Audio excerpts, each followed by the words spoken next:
Assalamualaikum warahmatullahi wabarakatuh.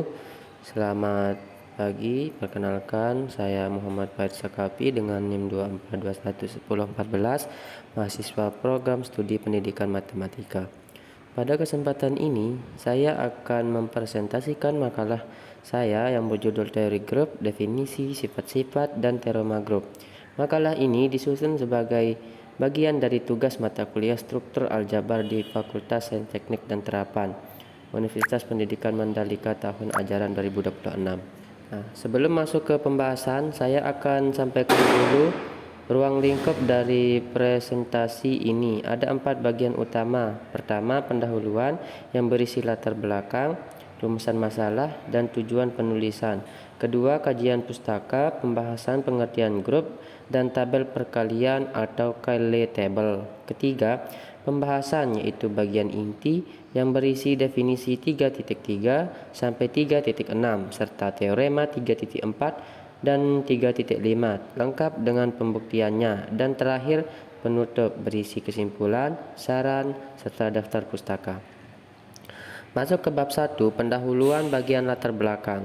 Teori grup merupakan salah satu cabang fundamental dalam matematika, khususnya dalam aljabar abstrak. Grup adalah struktur aljabar yang paling sederhana, tetapi justru karena kesederhanaan itu, grup muncul secara luas di berbagai bidang matematika dan ilmu pengetahuan lainnya. Konsep grup ini pertama kali diperkenalkan oleh matematikawan asal Prancis yaitu Évariste Galois pada abad ke-19 dalam studi mengenai persamaan polinomial. Jadi bisa dibilang teori grup lahir dari usaha untuk memahami kapan suatu persamaan polinomial bisa diselesaikan dengan rumus aljabar biasa. Dalam matematika modern, teori grup ini menjadi dasar bagi banyak struktur aljabar lainnya seperti ring, field atau lapangan, dan modul. Jadi kalau kita ingin memahami cabang matematika tingkat lanjut seperti geometri, topologi, dan analisis, pemahaman tentang grup ini bisa jadi modal awal yang penting. Nah, makalah ini disusun untuk membahas secara mendalam konsep dasar dari grup ini, mulai dari definisi grup, sifat-sifat elemen grup, teorema kesetaraan, kondisi untuk grup, sampai notasi produk dalam grup. Semua pembahasan ini akan dilengkapi dengan contoh, bukti formal, dan rumus-rumus yang relevan. Selanjutnya, rumusan masalah dan tujuan penulisan dari makalah ini. Ada 4 rumusan masalah yang saya angkat. Pertama, apa yang dimaksud dengan grup, sehingga, grup, tak hingga, dan orde suatu grup. Kedua, apa saja sifat-sifat elemen grup yang dibahas dalam teorema 3.4. Ketiga, bagaimana kondisi-kondisi yang ekuivalen untuk suatu grup sesuai teorema 3.5. Dan keempat, bagaimana notasi grup dalam grup dijelaskan pada definisi 3.6. Sejalan dengan rumusan masalah tadi, tujuan penulisan makalah ini juga ada 4. Pertama, menjelaskan konsep grup berhingga, grup tak hingga, dan orde suatu grup. Kedua, pembuktian dan menjelaskan sifat-sifat elemen grup berdasarkan teorema 3.4. Ketiga, menjelaskan kondisi-kondisi yang ekuivalen untuk suatu grup berdasarkan teorema 3.5 beserta buktinya. Dan keempat, menjelaskan notasi produk dalam suatu grup. Masuk ke bab 2, kajian pustaka. Sebelum membahas teorema-teorema dalam makalah ini, kita perlu memahami dulu definisi dasar dari grup. Secara umum, grup adalah himpunan yang dilengkapi dengan suatu operasi biner yang memenuhi 4 aksioma. Secara formal begini. Misalkan G adalah himpunan tak kosong dengan operasi biner yang ditulis sebagai perkalian, maka G disebut grup jika memenuhi 4 syarat berikut. Pertama, ketertutupan atau closure untuk setiap A dan B anggota G. Berlaku A kali B juga anggota G. Jadi kalau kita mengalihkan 2 elemen dari G, hasilnya harus tetap ada di dalam G. Yang kedua, asosiativitas untuk setiap A, B, C anggota G berlaku kurang A kali B tutup kurung kali C sama dengan A kali kurung B kali C tutup kurung. Jadi urutan pengelompokan tidak mengubah hasil. Yang ketiga, elemen identitas. Terdapat elemen E anggota G sehingga untuk setiap A anggota G berlaku A kali E sama dengan E kali A sama dengan A. Elemen E yang biasa kita sebut identitas. Dan keempat, elemen inverse. Untuk setiap A anggota G terdapat A inverse anggota G sehingga A kali A inverse sama dengan A inverse kali A sama dengan E. Masih di bab 2. Sekarang kita bahas tabel perkalian atau tabel Cayley. Untuk grup berhingga, struktur grup itu bisa dipresentasikan menggunakan tabel perkalian yang sering disebut tabel Cayley. Sifat kuncinya begini. Dalam tabel perkalian untuk suatu grup G, setiap elemen G itu muncul tepat satu kali di setiap baris dan tepat satu kali juga di setiap kolom. Sifat ini bukan kebetulan melainkan merupakan konsekuensi langsung dari hukum pembatalan atau cancellation law dalam grup yang nanti akan kita bahas di teorema selanjutnya. Di sebelah kanan slide ini saya tampilkan contoh ilustrasi tabel Cayley untuk grup berorde 4 dengan elemen E, A, B, dan C. Coba perhatikan, di setiap baris dan setiap kolom keempat simbol itu masing-masing muncul hanya sekali. Ini yang dimaksud dengan sifat tabel Cayley tadi. Sekarang kita masuk ke bab 3, pembahasan bagian A, yaitu tentang grup berhingga, grup tak berhingga, dan orde grup sesuai definisi 3.3. Bunyi definisinya begini: jika suatu grup G memiliki jumlah elemen yang berhingga, maka G disebut grup berhingga atau grup berorde berhingga. Banyaknya elemen dalam G ini disebut orde dari G.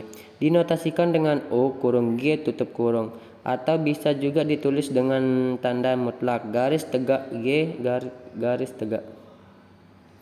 Sebaliknya, jika G tidak memiliki jumlah elemen yang berhingga, maka G disebut grup tak berhingga atau grup berorde tak berhingga. Untuk lebih jelasnya saya kasih beberapa contoh. Pertama, grup G sama dengan himpunan E, rho kuadrat, sigma, gamma, delta ini memiliki orde G sama dengan 6 karena ada 6 elemen di dalamnya. Kedua, orde dari Zn yaitu bilangan bulat modulo n sama dengan n itu sendiri. Ketiga, himpunan bilangan bulat Z merupakan grup di bawah operasi penjumlahan dan ini adalah contoh grup tak berhingga karena bilangan bulat jumlahnya tidak terbatas.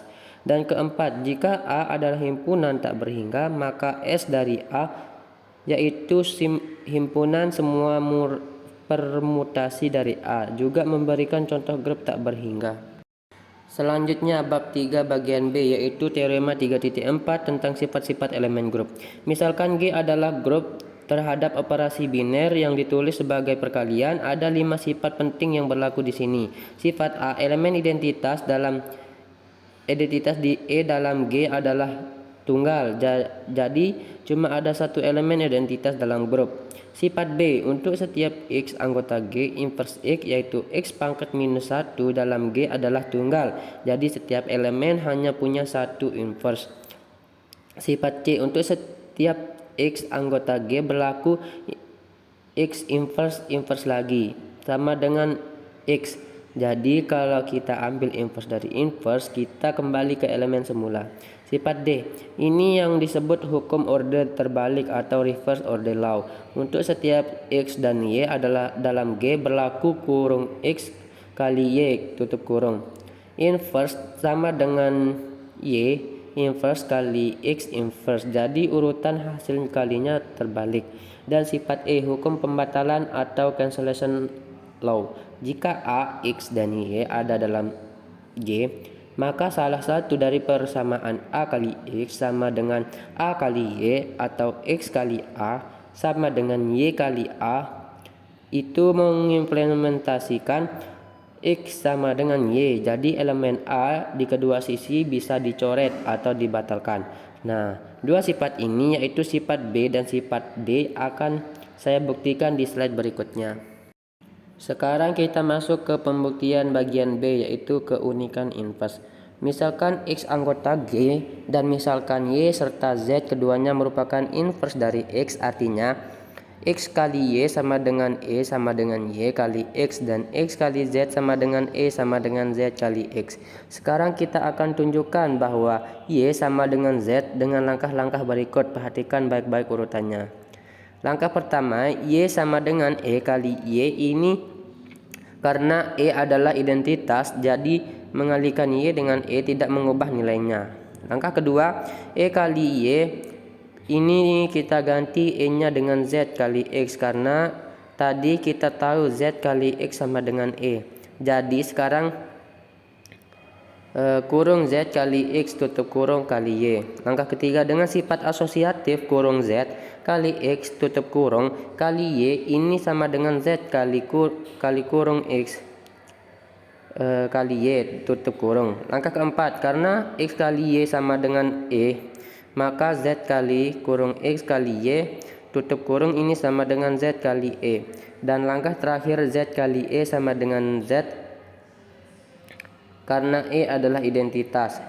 Jadi kita dapatkan Y sama dengan Z. Dengan demikian terbukti bahwa notasi X inverse sebagai inverse tunggal dari X dalam G itu memang tepat. Artinya setiap elemen memang cuma punya satu inverse, tidak lebih. Selanjutnya pembuktian bagian D, yaitu hukum orde terbalik. Yang perlu kita verifikasi bahwa kurung X kali Y tutup kurung kali kurung Y inverse kali X inverse tutup kurung sama dengan E, dan itu juga sama dengan kurung Y inverse kali X inverse tutup kurung kali kurung X kali Y tutup kurung. Perhitungan yang langsung saja seperti ini. Perhitungan pertama, Y inverse kali X inverse dikali X kali Y ini sama dengan Y inverse kali Y, karena X inverse kali X sama dengan E, maka jadi Y inverse kali E kali Y yang sama dengan Y inverse kali Y, dan hasil akhirnya sama dengan E. Perhitungan kedua mirip tapi arahnya dibalik. X kali Y dikali Y inverse kali X inverse ini sama dengan X kali kurung kali Y inverse tutup kurung kali X inverse, karena Y kali Y inverse sama dengan E, jadi X kali E kali X inverse sama dengan X kali X inverse, dan hasilnya juga sama dengan E. Ada satu catatan penting di sini, urutan faktor Y inverse dan X inverse dalam hukum orde terbalik ini sangat krusial, terutama dalam grup non-abelian. Jadi kita harus ingat bahwa kurung E kali Y tutup kurung inverse itu sama dengan Y inverse kali X inverse, bukan X inverse kali Y inverse. Pada grup non-abelian, umumnya kedua hal itu tidak sama. Sekarang kita masuk ke bab 3 bagian C, yaitu teorema 3.5 tentang kondisi-kondisi yang ekuivalen untuk suatu grup. Jadi meskipun definisi grup yang sudah kita bahas tadi itu definisi standar dengan 4 aksioma, sebenarnya ada bentuk alternatif lain yang bisa digunakan untuk mendefinisikan grup. Nah, ini salah satunya. Bunyi teorema 3.5, misalkan G adalah himpunan tak kosong yang tertutup terhadap operasi biner asosiatif yang kita sebut perkalian, maka G adalah grup jika dan hanya jika persamaan-persamaan A kali X sama dengan B dan Y kali A sama dengan B itu memiliki penyelesaian X dan Y dalam grup untuk semua pilihan A dan B dalam grup. Karena ini penyataan jika dan hanya jika, maka pembuktian perlu dilakukan dua arah. Arah pertama, kalau G adalah grup, maka persamaan itu selalu punya penyelesaian.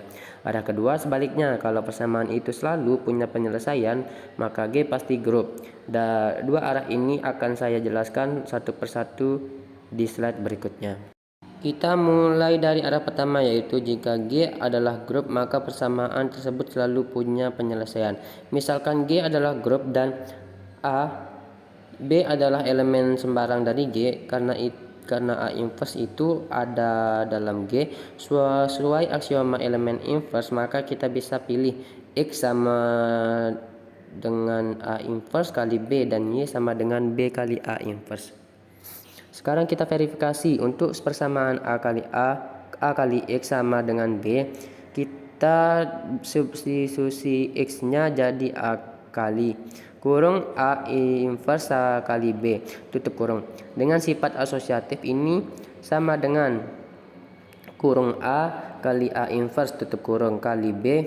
Karena A kali A inverse sama dengan E, maka jadi E kali B, hasilnya sama dengan B. Jadi terbukti A kali X sama dengan B.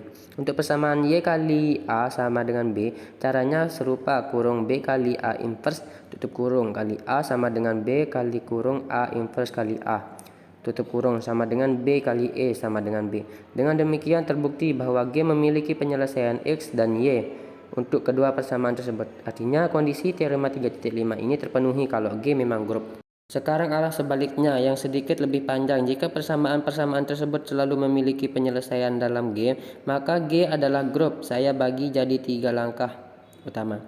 Langkah pertama, pembuktian adanya identitas kanan. Misalkan A adalah elemen sembarang tapi tetap dalam G, persamaan A kali X sama dengan A punya penyelesaian. Sebut saja X sama dengan U. Sekarang untuk sembarang B dalam G, kita punya Z sebagai penyelesaian dari Y kali A sama dengan B, sehingga Z kali A sama dengan B. Maka B kali U ini sama dengan kurung Z kali A tutup kurung kali U sama dengan Z kali kurung A kali U tutup kurung sama dengan Z kali A, karena tadi A kali U sama dengan A dan itu sama dengan B. Jadi terbukti U adalah identitas kanan untuk semua elemen di G. Langkah kedua, dengan cara yang serupa tapi juga bisa ditemukan elemen F yang menjadi identitas kiri, sehingga F kali B sama dengan B untuk semua B. Karena F adalah identitas kiri, maka F kali U sama dengan U. Tapi karena U tadi identitas kanan, maka juga berlaku F kali U sama dengan F. Jadi kesimpulannya E sama dengan U sama dengan F. Inilah elemen identitas bagi G. Langkah ketiga, pembuktian setiap elemen punya inverse untuk setiap A dalam G. Misalkan X adalah penyelesaian dari A kali X sama dengan E, dan Y adalah penyelesaian dari Y kali A sama dengan E. Maka X sama dengan E kali X sama dengan kurung Y kali A tutup kurung kali X sama dengan Y kali tutup kurung A kali X untuk tutup kurung sama dengan Y kali E sama dengan Y. Jadi X sama dengan Y, dan inilah inverse dari A. Dengan 3 langkah ini secara bersama-sama kita berhasil membuktikan bahwa G memenuhi keempat aksioma grup. Jadi memang benar G adalah grup. Masuk ke bagian terakhir dari bab 3, yaitu bagian D tentang perluasan sifat asosiatif dan notasi grup. Dalam grup G, sifat asosiatif itu ternyata bisa diperluas untuk produk yang melibatkan lebih dari 3 faktor. Sebagai contoh, kalau A1, A2, A3, dan A4 adalah elemen-elemen dari G, maka dengan menerapkan sifat asosiatif berulang kali, kita dapatkan kurung siku. A1 kurung A2 kali A3 kurung tutup kurung siku kali A4 itu sama dengan kurung siku kurung A1 kali A2 tutup kurung kali A3 tutup kurung siku kali A4, dan juga kurung A1 kali A2 tutup kurung kali kurung A3 kali A4 tutup kurung, itu juga sama dengan bentuk yang tadi. Kesamaan-kesamaan ini menunjukkan sebagaimana cara kita mengelompokkan produk A1, A2, A3, A4. Hasilnya akan selalu bisa direduksi ke bentuk yang sama, yaitu kurung siku kurung A1 kali A2 tutup kurung kali A3 tutup kurung siku kali A4. Dari observasi inilah lahir definisi 3.6 tentang notasi grup. Untuk elemen-elemen A1, A2 sampai AN dalam grup G, produk A1 kali A2 dan seterusnya sampai AN itu didefinisikan secara rekonstruksif sebagai hasil pengelompokan dari kiri, yaitu kurung siku kurung A1 kali A2 tutup kurung kali A3 tutup kurung siku dan seterusnya sampai dikali AN. Jadi intinya penulisan A1, A2, A3, A4 itu berarti kurung A1 kali A2 tutup kurung kali A3 tutup kurung kali A4. Dengan adanya sifat asosiatif yang diperluas ini, kita jadi bisa menulis produk elemen grup tanpa tanda kurung, tanpa menimbulkan ambiguitas atau kebingungan hasil. Nah, baik, sekarang kita masuk ke bab 4 penutup, dimulai dari kesimpulan. Ada 4 poin kesimpulan dari makalah ini. Yang pertama, tentang order grup. Grup berhingga adalah grup dengan jumlah elemen yang terbatas, dan order grup G itu dinotasikan dengan O kurung G tutup kurung atau garis tegak lurus G garis tegak. Sedangkan grup tak berhingga adalah elemen grup dengan jumlah elemen yang tak terbatas, contohnya himpunan bilangan bulat Z dengan operasi penjumlahan. Kedua, tentang sifat-sifat elemen grup. Sesuai teorema 3.4, elemen identitas itu bersifat tunggal. Inverse dari setiap elemen juga bersifat tunggal, berlaku X inverse lagi sama dengan X. Ada hukum order terbalik, yaitu kurung X kali Y tutup kurung. Inverse sama dengan Y inverse kali X inverse, dan hukum pembatalan berlaku dalam grup. Ketiga, tentang kondisi ekuivalen. Sesuai teorema 3.5, suatu himpunan tak kosong yang tertutup dan asosiatif terhadap operasi biner itu merupakan grup jika dan hanya jika persamaan A kali X sama dengan B dan Y kali A sama dengan B selalu memiliki penyelesaian dalam grup untuk setiap A dan B anggota G. Keempat, tentang notasi produk dalam grup. Sifat asosiatif bisa diperluas untuk produk lebih dari 3 faktor, sehingga produk A1, A2, A3 sampai AN itu terdefinisi dengan baik tanpa menimbulkan ambiguitas. Selanjutnya, saran dari makalah ini. Teori grup ini merupakan fondasi dari aljabar abstrak yang sangat luas. Pemahaman yang mendalam tentang konsep-konsep dalam makalah ini akan sangat membantu kita untuk mempelajari topik-topik selanjutan seperti subgrup, grup siklik, grup permutasi, homomorfisme grup, dan teori Galois yang tadi sudah disinggung di awal presentasi ini. Oleh karena itu, saya menyarankan agar kita semua, termasuk saya sendiri, mengerjakan latihan-latihan soal yang ada di buku teks supaya pemahaman terhadap konsep-konsep ini bisa semakin kuat. Terakhir, ini adalah daftar pustaka yang saya gunakan sebagai referensi dalam penyusunan makalah ini. Pertama, buku dari Hepgard tahun 1997 berjudul Abstract Algebra and Introduced, edisi kedua, diterbitkan oleh Brook atau College Learning. Baik, terima kasih. Mungkin itu saja yang dapat saya sampaikan. Lebih kurangnya mohon maaf. Wabillahi taufiq wal hidayah. Wassalamualaikum warahmatullahi wabarakatuh.